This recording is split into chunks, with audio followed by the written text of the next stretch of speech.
Masazırda yerləşən Bank Respublika Arenadayıq. Bəli, Azərbaycan Kubokunun yarımfinal mərhələsinin cavab görüş çərçivəsində sabah Neftçi komandaları məhz bu meydanda üz-üzə gələcək. Qarşılaşmanın əhəmiyyəti hər iki komanda üçün böyükdür. Azərbaycan çempionatından Avrokuboklara getmə şansını demək olar itirən hər iki tərəf bütün ümidlərini ölkə kubokunda axtaracaq. Erkən final Avrokuboklara getmək yolunda son fürsət, son şans kimi dəyərləndirə bilərik. Biz də Sport Info TV olaraq buradayıq.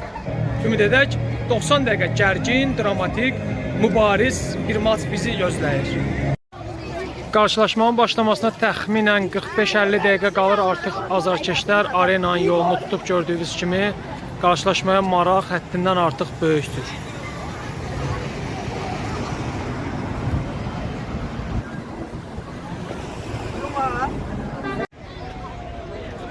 Gördüyünüz kimi kassanın önündə azarkeş növbəsi yaşanır hazırda.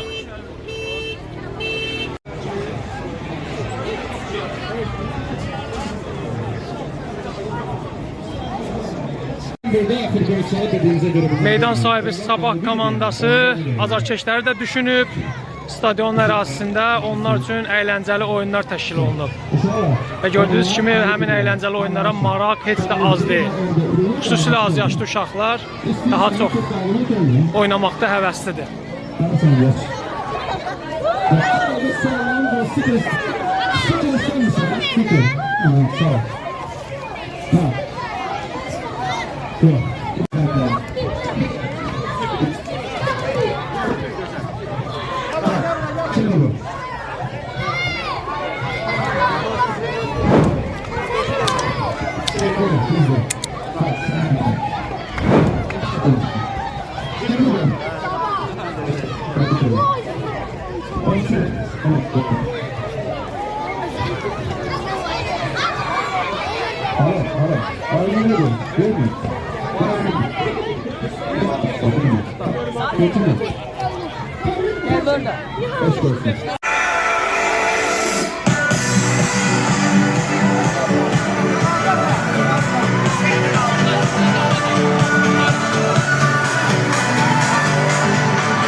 Oyun basacaktı.